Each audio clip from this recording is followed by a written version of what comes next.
انسان کو اللہ کے فضل و کرم سے کسی بھی وقت اور کسی بھی حالت میں نا امید نہیں ہونا چاہیے، مایوسی کو پاس نہیں آنے دینا چاہیے۔ کبھی ایسا بھی ہوتا ہے کہ انسان پورے خلوص اور پوری دل جمعی کے ساتھ دعائیں کرتا ہے اور مسلسل کرتا رہتا ہے، لیکن اس کے باوجود بھی مقصد حاصل نہیں ہوتا۔ لیکن اس کا یہ مطلب ہرگز نہیں کہ اللہ دعائیں سن نہیں رہا یا قبول نہیں کر رہا۔ اس قسم کی مایوسی اور خیالات کو کفر قرار دیا گیا ہے۔ اللہ تعالیٰ نے گزشتہ قوموں کے سنگین حالات بیان کیے ہیں۔ ان قوموں کی جان و مال میں ایسے حادثات اور پے در پے ایسی مصیبتیں پیش آئیں کہ اہل ایمان اور ان کے نبی پکار اٹھے، اللہ کی مدد کب آئے گی؟ ایسی سخت گھڑیاں خوشیوں کا پیش خیمہ ہوا کرتی ہیں اور مصیبتوں کا دور ختم ہو جاتا ہے۔ جو لوگ اللہ کی قضاء و قدر پر بھروسہ رکھتے ہیں وہ ایسے لمحات میں مصیبتوں کی دلدل سے نکل جاتے ہیں اور انہیں اللہ تعالی کی طرف سے ایک نئی زندگی عطا کی جاتی ہے۔ سیدنا زکریا علیہ السلام زندگی بھر نبوت کے وارث کے لیے بے چین رہے، لیکن اللہ تعالی سے یہی حسن ظن رکھا کہ اے پروردگار، میں آپ سے مانگ کر کبھی بے مراد نہیں رہا۔ سیدنا زکریا علیہ السلام کی عمر کی آخری منزل آ چکی تھی اور آپ کی بیوی صاحبہ بانجھ تھی، ساری زندگی گود اولاد سے خالی رہی تھی۔ لیکن مریم علیہ السلام کے حجرے میں کرامت کا ظہور دیکھ کر آپ کا ذہن اچانک اس طرف منتقل ہوا کہ جو اللہ تعالیٰ اس بات پر قادر ہے کہ ظاہری اسباب کے بغیر ہر روز تر و تازہ پھل حجرے میں پہنچا سکتا ہے، وہ یقیناً اس پر بھی قادر ہے کہ میری اس آخری عمر میں مجھے اولاد کی نعمت عطا کر دے۔ حقیقت یہ ہے کہ دعا کرنے والے کی نظر اس عالم اسباب میں بھی اسباب اور وسائل سے کہیں زیادہ مسبب الاسباب پر ہو تو وہ قبولیت کا دروازہ فوراً کھل جاتا ہے۔ سیدنا زکریا علیہ السلام کو دوسرے ہی لمحے ایک عظیم فرزند کی بشارت دے دی گئی۔ اولاد کی خواہش ایک فطری خواہش ہے اور یہ خواہش قناعت اور زہد کے خلاف بھی قطعاً نہیں۔ قرآن کریم نے انبیاء کی زبان سے اس قسم کی دعائیں اور پکار ذکر کر کے یہ حقیقت واضح کر دی کہ انبیاء اور رسل جو زہد اور قناعت کے مینار ہوتے ہیں اس دواجی زندگی سے بری نہیں ہیں۔ اسلام میں اولاد کی خواہش کو فطری خواہش قرار دیا گیا ہے، تاہم یہ نقطہ بھی ذہن میں رہنا چاہیے کہ سیدنا زکریا علیہ السلام صرف اولاد ہی نہیں چاہتے تھے، صالح اولاد چاہتے تھے تاکہ وہ ان کے بعد دعوت کا کام جاری رکھے۔ اس لیے آپ نے اپنی دعاؤں کو پاکیزہ اور نیک اولاد کے الفاظ کے ساتھ خاص کیا۔ سورہ آل عمران آیت 38 میں ہے، اسی جگہ زکریا علیہ السلام نے اپنے پروردگار سے دعا کی، کہا کہ اے میرے پروردگار، مجھے اپنے پاس سے پاکیزہ اولاد عطا فرما، بے شک تو دعا کا سننے والا ہے۔ عیسیٰ علیہ السلام کو مسیح کہا جاتا ہے، اس کا مطلب ہے کثرت سے زمین کی سیاحت کرنے والا، یا اس کا معنی ہاتھ پھیرنے والا ہے، کیونکہ آپ ہاتھ پھیر کر اللہ کے حکم سے مریضوں کو شفا یاب فرماتے تھے۔ آپ کی پیدائش اللہ تعالیٰ کا ایک بہت عظیم معجزہ ہے۔ اللہ تعالیٰ سورہ مریم آیات 16 تا 23 میں فرماتے ہیں، وَاذْكُرْ فِي الْكِتَابِ مَرْيَمَ إِذِ انتَبَذَتْ مِنْ أَهْلِهَا مَكَانًا شَرْقِيًّا فَاتَّخَذَتْ مِنْ دُونِهِمْ حِجَابًا فَأَرْسَلْنَا إِلَيْهَا رُوحَنَا فَتَمَثَّلَ لَهَا بَشَرًا سَوِيًّا قالت إني أعوذ بالرحمن منك إن كنت تقيا قال إنما أنا رسول ربك لأهب لك غلاما زكيا قالت أنى يكون لي غلام ولم يمسسني بشر ولم أك بغيا قال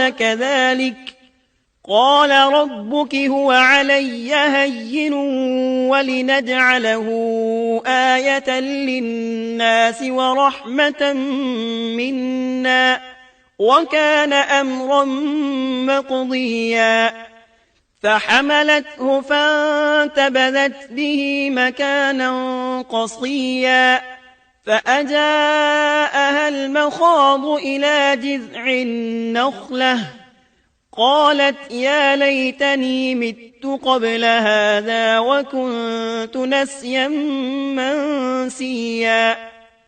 اس کتاب میں مریم کا بھی واقعہ بیان کیجئے جبکہ وہ اپنے گھر کے افراد سے الگ ہو کر ایک شرقی مکان میں آئیں اور ان لوگوں کی طرف سے پردہ کر لیا، پھر ہم نے اپنی روح کو ان کے پاس بھیجا، پس وہ ان کے سامنے پورا آدمی بن کر ظاہر ہوا۔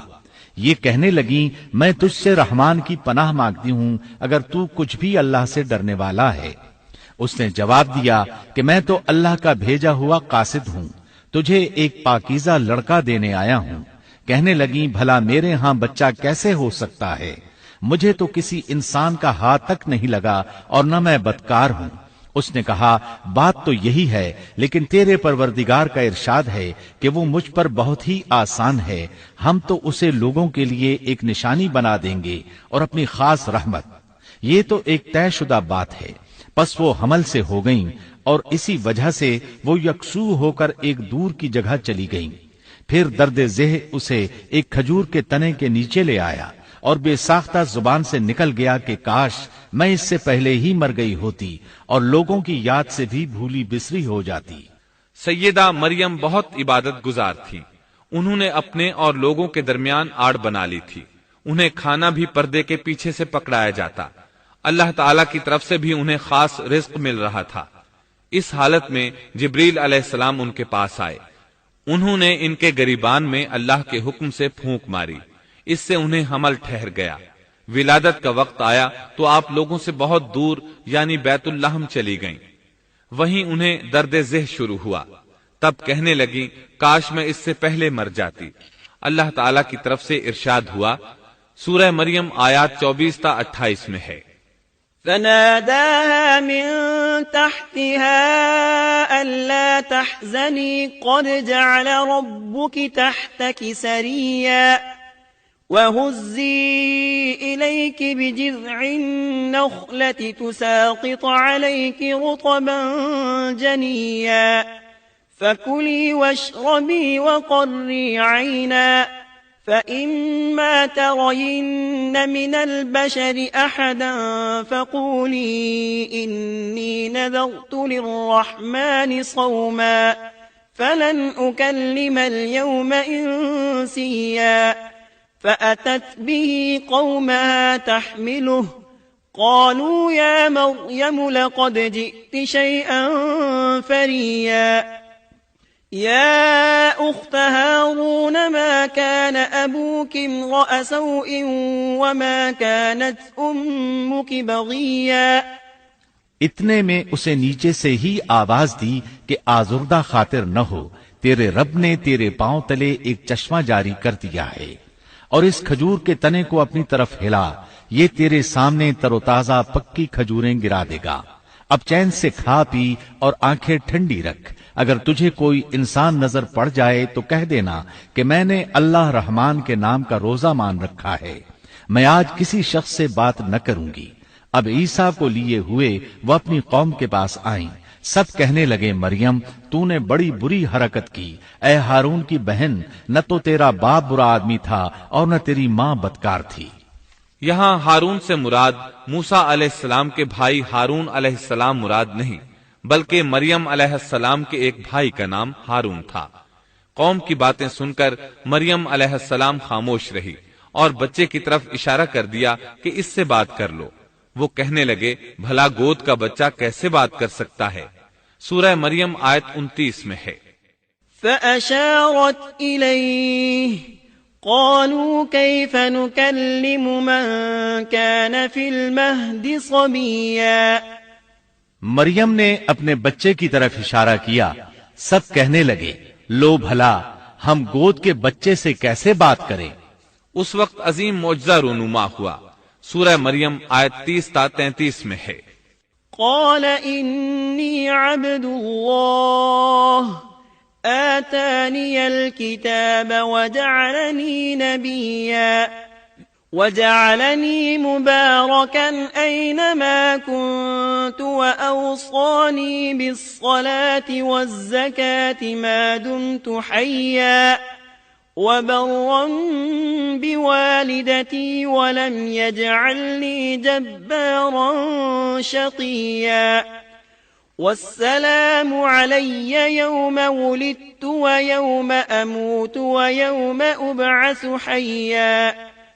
بچہ بول اٹھا، میں اللہ تعالیٰ کا بندہ ہوں، اس نے مجھے کتاب عطا فرمائی اور مجھے اپنا پیغمبر بنایا ہے، اور اس نے مجھے بابرکت کیا ہے جہاں بھی میں ہوں، اور اس نے مجھے نماز اور زکوٰۃ کا حکم دیا ہے جب تک بھی میں زندہ رہوں، اور اس نے مجھے اپنی والدہ کا خدمت گزار بنایا ہے اور مجھے سرکش اور بدبخت نہیں کیا، اور مجھ پر میری پیدائش کے دن اور میری موت کے دن اور جس دن کہ میں دوبارہ زندہ کھڑا کیا جاؤں گا سلام ہی سلام ہے۔